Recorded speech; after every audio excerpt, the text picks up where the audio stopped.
Wanted to provide some updates today, and it's always a little difficult because for many of you, I'm sure you heard, if you attended my State of the City 3 months ago, always try to make something different. I don't want to do the same speech twice, and as luck would have it, I can't remember what I said anyway, so, but I think that there are some things that are going on here in town that are exciting, and we need to update because certainly we all know we hear rumors all the time, and rumors are only as good as the source that they came from, and oftentimes by the time it passes through 10 people, it's been altered from a reality. And so it's always nice to be able to maybe put some of those rumors to rest. So the first update I want to give you today is the Phoenix Mart project, because I think by and large everybody in town, every place I go, they say, well, what's going on with Phoenix Mart? And I mean, I've heard all the rumors. It's dead. It's not going to happen.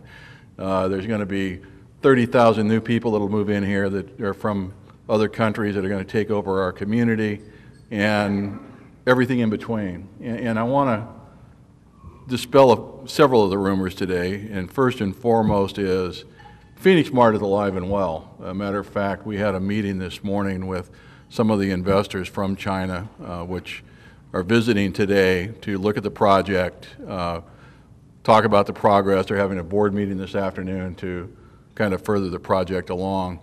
And I think while we're all anxious to see it happen, appreciate that a $150 million project is difficult to do. I wasn't here when Abbott Lab or Abbott Nutrition and Frito-Lay came to town back in the mid-'80s, but I suspect they were much the same way. They announced they were coming, everybody got excited, and then it took time to get projects of that magnitude up and running. What complicates Phoenix Mart more than anything else is that it's being financed through a program called EB-5. And EB-5 is a program that's been around about 20 years. We are the first Arizona community to have EB-5 status.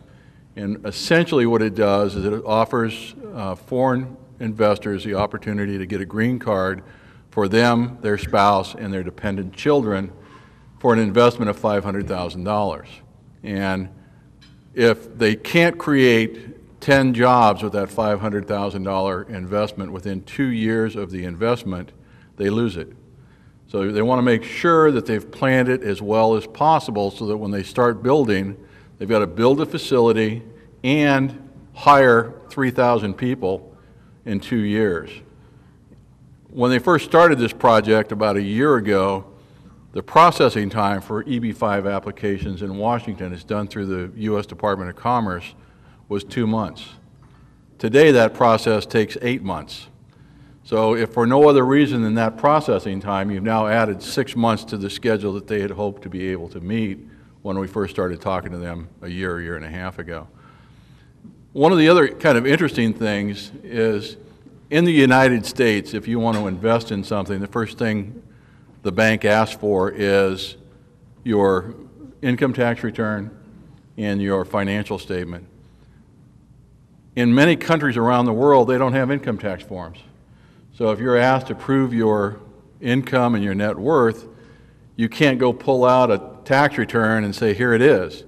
So they're having to go through and do complete audited financial statements on all of the investors. So if there's 300 investors and they have to go through a financial audit for each one of them, and they take 8 months to process through the Department of Commerce, you can imagine why it's taken more time than they had originally hoped. The project truly is moving forward. They are working right now on trying to get the plan submitted this summer. They assure us that they will break ground by the end of this year. They are planning on having a soft opening the end of 2013, and are, at least at current time, planning on a grand opening for the Chinese New Year in February of 14. And while that sounds a long ways away, certainly as I get older, the years fly by faster. One of the primary tenets, and I think this is another one of those kind of things that has caused confusion in the community, there's a company called Yakult, and Yakult provides furnishings for 4- and 5-star hotels worldwide. Originally, they were going to go into the Tanger Mall, and so everybody got all excited that Tanger Mall was going to come back to life as Yakult. But as they've worked more on their business plan, they've said, no, we want to be in the main facility because we believe we can not only bring additional international buyers into that facility, but we also believe that some of the international buyers that are coming for the other vendors that will be in there will want to look at our stuff as well. So they've decided that they would rather wait until the final facility is built, and they've already signed a lease for 500,000 square feet of the 1.5 million that's being built out there. So the good news is we're still moving forward. The bad news is we're not moving forward as quickly as we had hoped. On the city's behalf, we have approved all of the entitlement documents that need to be done. So at this point, the ball is in their court to move forward. So I still think it's an exciting project for our community.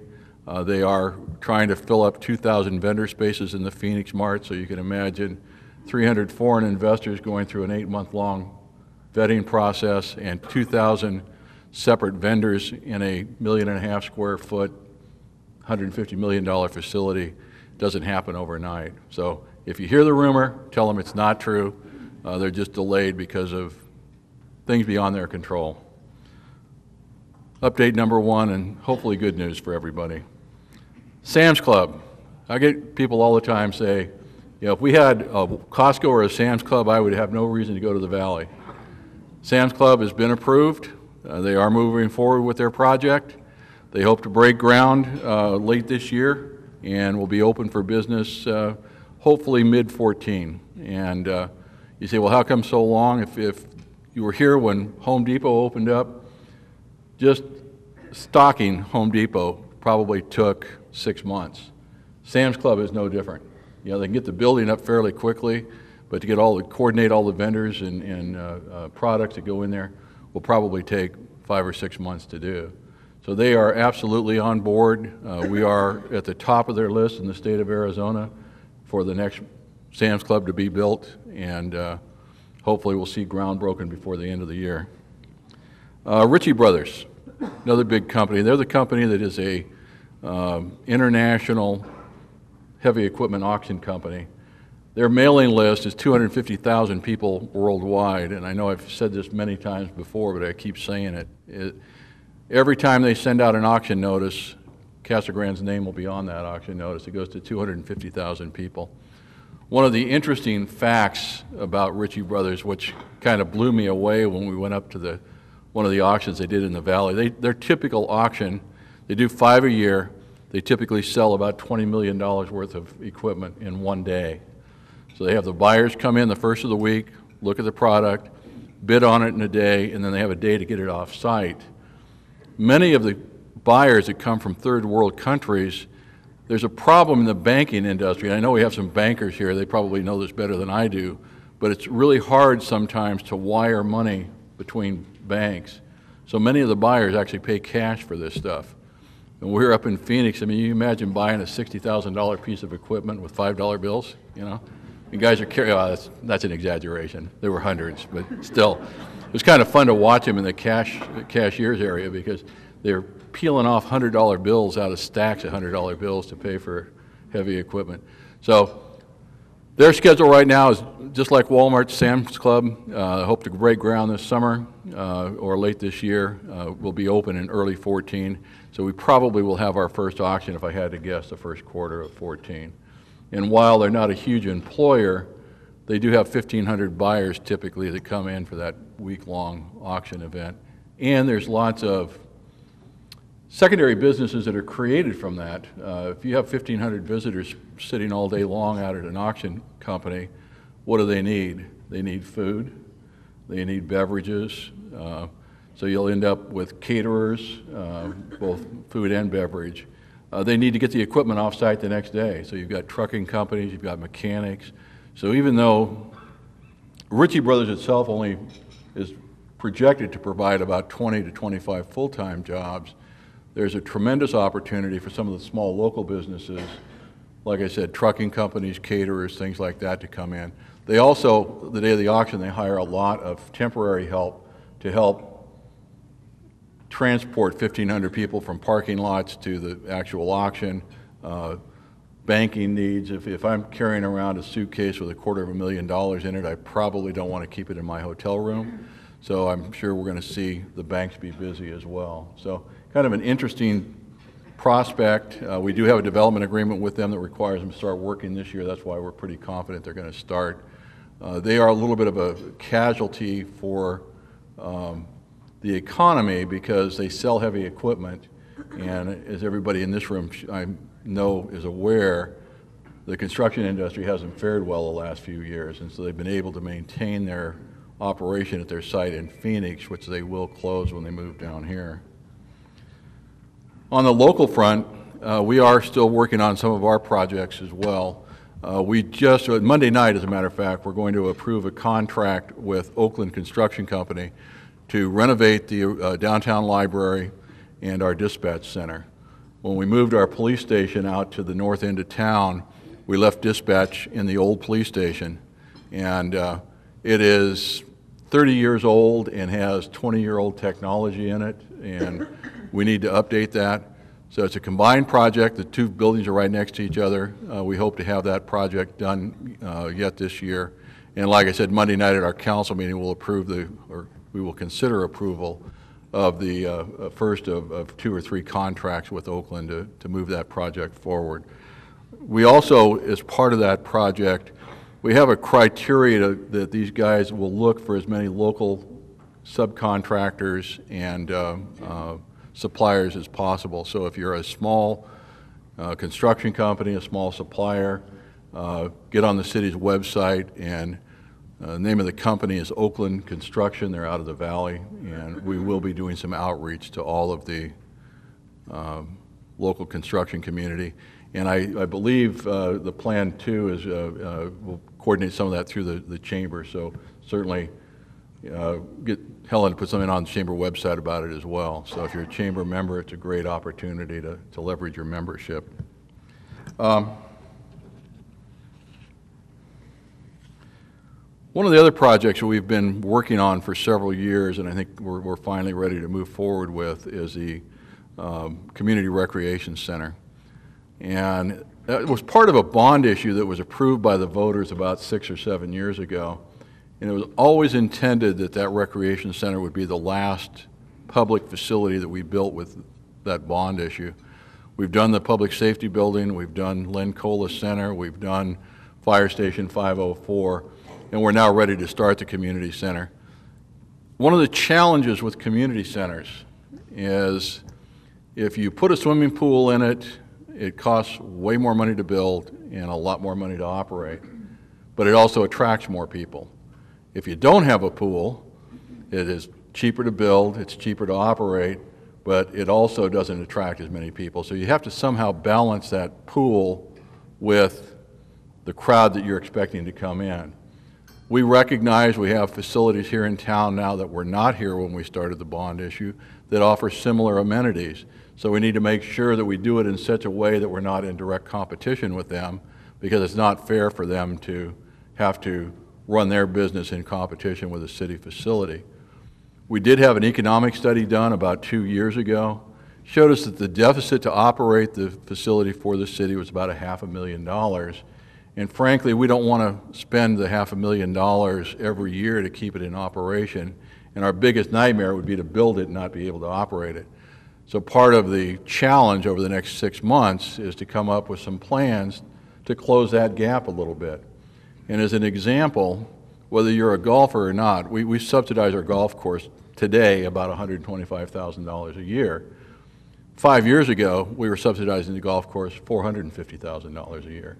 And that's the same kind of business planning we need to do for the Community Recreation Center. It's fine for the city to subsidize golf courses, recreation centers, libraries, swimming pools, because that's part of what makes the community what it is.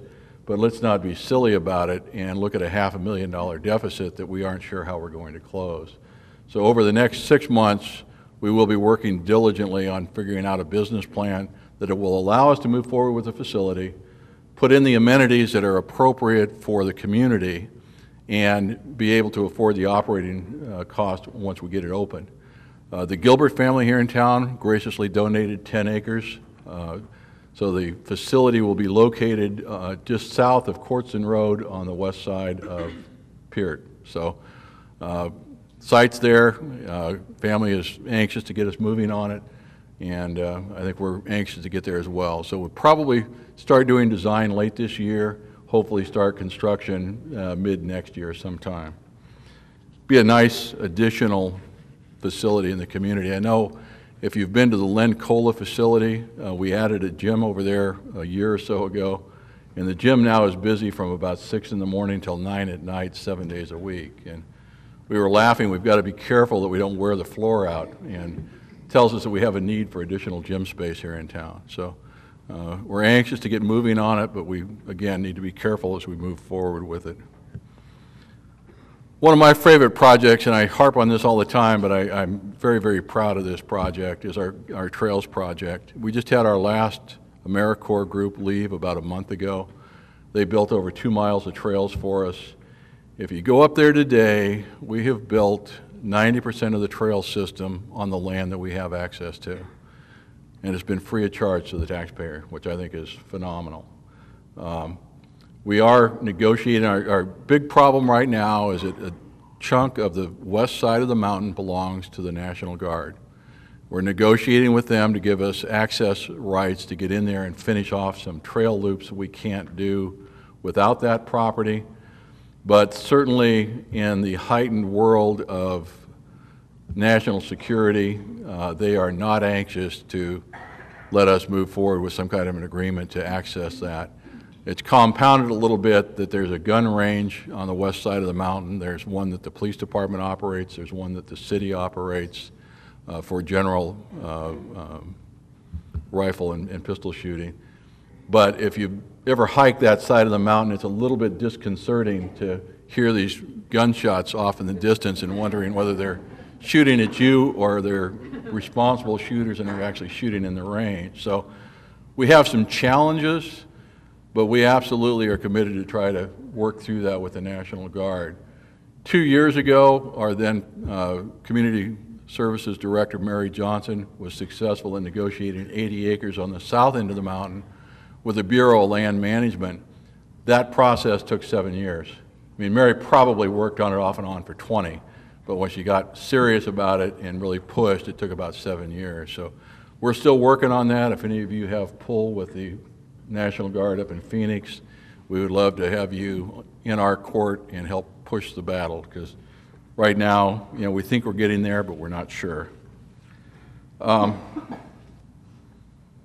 One of the other projects we're doing right now is our downtown project. I don't know how many of you have been on Florence Street in the last 3 or 4 weeks, but we're reconstructing Florence Street. We started about a year ago. We finally were able to create a pavement management system that helps us decide what streets to fix in what order. And we probably have a street construction, annual construction need of $30 million in this town, and we throw about $1 million a year at it. So we know we'll never be able to fix everything. The downtown streets came up on that list very high in terms of needing to be repaired. It was their turn. Money doesn't go as far today as it did 20 years ago. The downtown project is reconstruction of Florence Street, pulling out all the sidewalks because they don't meet ADA standards, Americans with Disability Act standards, re-landscaping everything, and it's a $3.5 million project when we're done. So you can imagine what something like when we did Cottonwood Lane 2 years ago, it was almost $11 million. So if you haven't been down there, the businesses have been delightful during construction. We're trying to do most of the construction at night so we disrupt them as little as possible. Certainly, they can use whatever help you can give them to buy local. Their streets are a little bit of a mess right now. We hope to have that project finished before the winter visitors come back. Plan right now is to have most of the work done by the middle of September. I get calls all the time because we went and cut down all the trees that were out there. There was a reason for that. Many of them were diseased. Many of them blocked business signs. If you're over 5.5 feet tall and you walk down there, you know that the trees were about 5 feet 8 inches tall and it kept poking you in the eye. So we are moving all the streets. It's kind of a nice concept. There's a street in Phoenix that's done a similar thing We're actually moving the streets out into the parking lane and using them to define the parking spaces for us. So it widens the sidewalks and makes it much more pedestrian friendly than it has been in the past. So I'm excited to see what that looks like when we're done. We're doing some colored concrete as part of the project. There are some sample panels on 3rd Street, just to the west of Florence Street, if you want to go out and see what some of the different ideas were. We'll have benches, we'll have some planters, just really kind of spruce it up. And I think that in the 5 years or so that I've been the mayor, one of my biggest frustrations has been trying to figure out what to do with the downtown. And a lot of people say, well, why do anything with the downtown? But let me tell you, we had a meeting this morning with foreign investors on the Phoenix Mart project. These gentlemen are from China. Very interested in what our downtown looked like, very interested in what we were doing. And when we told them, yeah, we'll take you down there, but please understand we're fixing a lot of things down there, they didn't look at that as a negative at all. They want to know what your core downtown looks like, because that's where your history is, and that's why it's so important for us to make our downtown as healthy as we possibly can. We started into an effort night before last, as a matter of fact, about 10 years ago maybe. Through the help of APS, we did a Focus Future program for the community and developed kind of a community strategic economic plan. And we were trying to figure out what we could do with downtown, because we've had business owners that have been brought together to decide. We've had property owners brought together to talk about what could be done. We've had both groups come together, and we can never get past, my business isn't what I would like it to be, or my building is too expensive. And we thought, why don't we look at a community support and see if there are community ideas out there that will help us formulate a strategic plan for the downtown. So once again, APS stepped up to the plate to help us do that. We had our first meeting Wednesday, and it's a real interesting cross-section of people this time. Unlike past times where it's been mostly business owners and property owners, we have a real interesting cross-section of the community that is participating. And we had asked some of the Youth Commission members to come, and certainly we have 2 of them here tonight with us. And it was interesting to hear young people's perspective about downtown. And some of the kids, some of the young adults, had never even been downtown. So shame on us for not doing a better job of taking advantage of that resource. But by the same token, I think it speaks volumes of our ability to draw people downtown. A lot of good discussion. Our plan right now is we're going to compile the information we got from the focus groups night before last. We'll meet in June, talk about what we learned, and then sometime in the fall we're going to sit down and try to put together some planning responsibilities to try to move that whole concept forward. And I thought, from my perspective, the group I was sitting with, a lot of energy and a lot of really good ideas. We did have a business owner and a property owner with us that were very pragmatic about it. And I think that hopefully we can come up with some concepts that will help us move that downtown forward. And it is very, very important as we start looking internationally at some of the things we want to do to make sure that our downtown is healthy. One of the other projects that we're working on is kind of adjacent to the downtown. The city has bought several pieces of property on the south side of the tracks. And if you don't go across the tracks very often on Florence Street, I would tell you, you ought to go to it, take a look at it now. Used to be there were junkyards on both sides of the street. There were junkyards 2 blocks deep in the street. We've bought all those pieces of property. We've cleaned up the junkyards.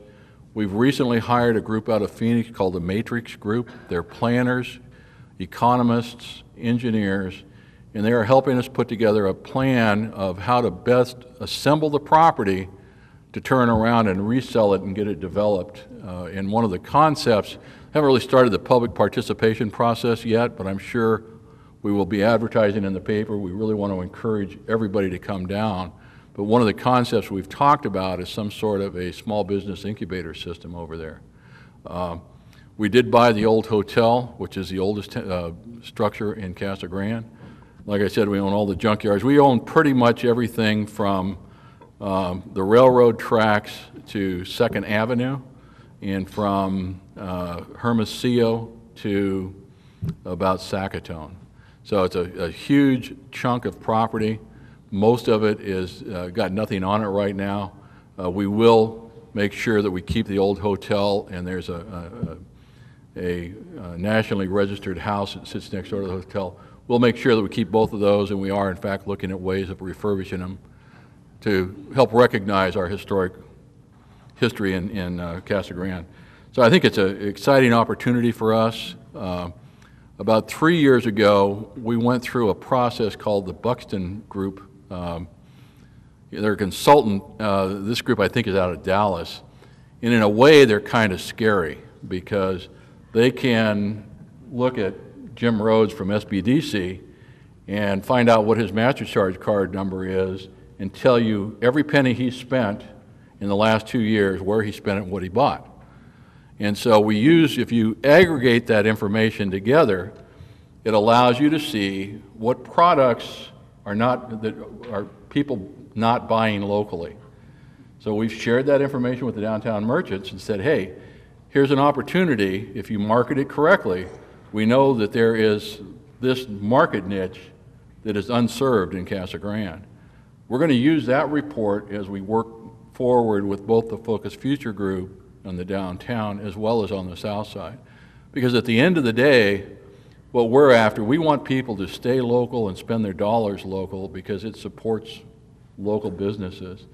And every one of you that owns a small business, I know you get calls every week from Little League, my son's school, I'm not picking on the Boys and Girls Club, but the Boys and Girls Club, or whatever group is out there this week asking you to donate money, time, products if you have products, and then when they get ready to buy something, we run up to Phoenix to buy it, and that's just not right. That's why we need to support those local businesses. And much of what we're trying to do with downtown and the south side is really focused on making sure we have all those products here so you don't need to go to the Valley. I'm not saying don't go, but try to remember to spend your dollars local. Couple of just kind of quick updates. Janine talked a little bit about economic development and how important that is to our community. And I really applaud all the people in this community for stepping up to the plate and doing what we see a problem. We've been very good about stepping up and trying to solve it. We have a group out there right now, and I'm going to make sure I get them all right.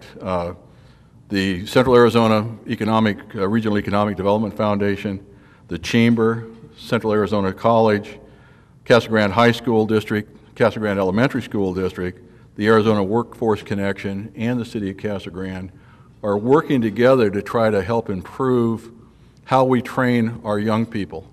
Because if we start moving towards a global economy, and the rest of the world is there, we're trying to catch up, we need to make sure that our students are trained to be able to take those jobs that are going to be available. And this partnership was really formed to start looking at how we can best train our students so that when they get out of high school, get out of college, they're prepared to go into that 21st century workforce. And I think that it's a really good program because there is business as well as educators as well as government working on it. And one of the goals, and this is my plug, Frank, for you for the day, okay? Trying to do two things. One is they are looking for speakers that will come out and talk to young students about what you do in your profession, be it sheriff or APS, community development manager, whatever your job is, to try to let some of these young people know what opportunities there are in the local economy so that if they go away to college, they'll come back. Because our future leaders are in high school today, and we need to make sure that they, by all means, if you want to go to college, get a good degree, but we want you to come back here and go to work. And so part of the challenge that they're doing is to have many of us go out and talk to these students about what opportunities there are, how you got where you are. Did you go to college? Did you go to a trade school? Did you just go to high school and work hard? But there's a message that they're trying to get across to those people. And then the one that I really like is that they're going out and getting in touch with some of the former students and asking them to do short videos on what they've accomplished in their life. And certainly we have lots of kids, lots of young people that have graduated from Casa Grande High School. Nobody yet from Vista Grande, but in 10 years we can say Vista Grande as well, that have really made a mark for themselves in their profession, in the country, and we don't recognize them locally, and we need to do that. So kudos, Frank, to you and that whole team, and Helen for taking the initiative to do that, and I think it's so important. So the plug for Frank is, if you're interested in talking to some of these young people, go to the elementary school site, I think the chamber site as well, fill out a little simple form that says, I'd love to be a guest speaker. And it's a little intimidating when you first start that process because, like in my case, my chosen field is engineering. And it's kind of hard to explain to a young person what an engineer does, even though to me it's obvious. But I tell you, it's very rewarding. Really encourage every one of you to think about doing that, no matter what you do. It helps those young people, and again, the goal is we need to have our best and brightest come back and take an active part in the community. And I think that's one of the reasons why it's nice to have a couple of members of the Youth Commission here today, because I think they are our future leaders, and we need to make sure that we give them every reason to come back to our community. Message I want to leave you with, and I really debated about whether I wanted to talk about this one or not, but you know, since there's a website out there now, I guess it's local knowledge. Many of you have heard me talk before about the desire to move our community forward on an international front, and we are working diligently right now with a group to create what's called an inland port. And what's an inland port? Right now, if you know, and again, I'm an engineer, I don't know anything about supply chain, okay? But if you're in the supply chain business right now, it's how fast can you get your product from the factory to the shelf. And if you are importing stuff from the Far East, right now it gets plugged up in Long Beach because they could take the containers off fast enough, but they can't process them through customs fast enough. What an inland port designation will allow us to do is you can now take that shipping container off the boat in Long Beach, load it on a rail car, drive it to Casa Grande, and have Casa Grande be your customs clearinghouse. So it's a huge opportunity for us to become a major distribution warehousing center as well as a logistics center. Because if you bring it to an inland port, you go through customs, half the stuff in there is going to get loaded onto a truck and get sent someplace else in the United States. Huge asset for the trucking industry. We're going to have processing people. We're going to have logistics people. So huge opportunity. We have 70 trains a day now that go east and west here in Casa Grande. The ones that go east are full of product, and you see the shipping containers on them just like I do when you're sitting at the crossing. When they're going the other way, they're generally empty.